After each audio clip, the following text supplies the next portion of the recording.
আমার নাম মোহাম্মদ জাহাঙ্গীর আলম, পিতা মোহাম্মদ পিতা মৃত্যু খিজির উদ্দিন, থানা জলডাকা, জেলা নীলফামারী, গ্রাম গড় ধর্মপাল পায়রাবন্দ।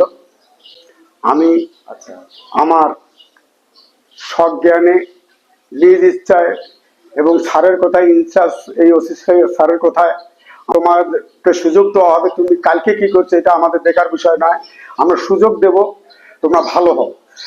এখন আমি সারা জীবন খালি এটাই খুঁজছি, অনেক অফিসার দেখছি, অনেক ওসি দেখছি, এরকম সুযোগ দেয় নাই। আমি মনে হয় আমার বিবেক থেকে আমি যদি নিজে ভালো না হই কেউ আমাকে ভালো করতে পারবে না। আমি আমার বিবেক থেকে ভালো হতে চাই। অফিসারের নাম্বার নিয়ে অফিসারকে ফোন করছি যে স্যার আমি কোনো নেতা লিডার কাকো দিয়ে ফোন করি নাই, আমি নিজে অফিসারকে ফোন করছি, স্যার আমি আপনি সুযোগ দেন, আমি ভালো হইতে চাই স্যার।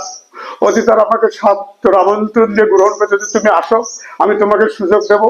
আমি আমার সব জায়গায় থানায় এসেছি স্যারের কাছে সরাসরি, কোনো অফিসার মানে কোনো লিডার নেতা লিডারকে নিয়ে আসেনি। আমি নিজের ইচ্ছা হচ্ছে আমি সারা জীবনের জন্য বাকি জীবন ভালো হতে চাই, ভালো হয়ে থাকতে চাই, কোনো মিথ্যা মামলার সাথে জড়িত থাকতে চাই না, কোনো মামলা যেন জীবনে না খাই, এমন কোনো কাজ না করি সমাজে ঘৃণিত কাজ যেন মামলাকে আবার জেলে যেতে হয়, এইভাবে বাকি জীবনটা বেঁচে থাকতে চাই। এই অঙ্গীকার আমি অফিসারের কাছে করছি। অফিসার আমাকে বলছে তুমি আসো, তোমাকে আমি ফুলের তোড়া দিয়ে বরণ করে দেবো।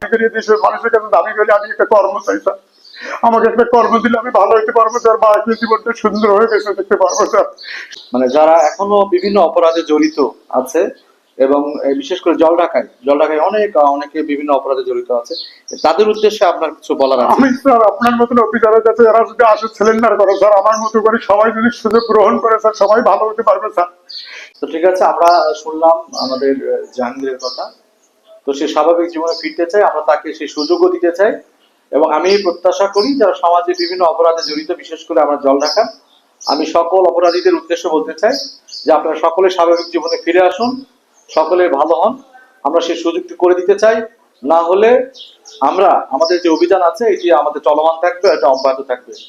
হয় আপনাকে স্বাভাবিক জীবনে ফিরে আসতে হবে, নইলে আপনাকে জেলে থাকতে হবে, এটি আমাদের মেসেজ।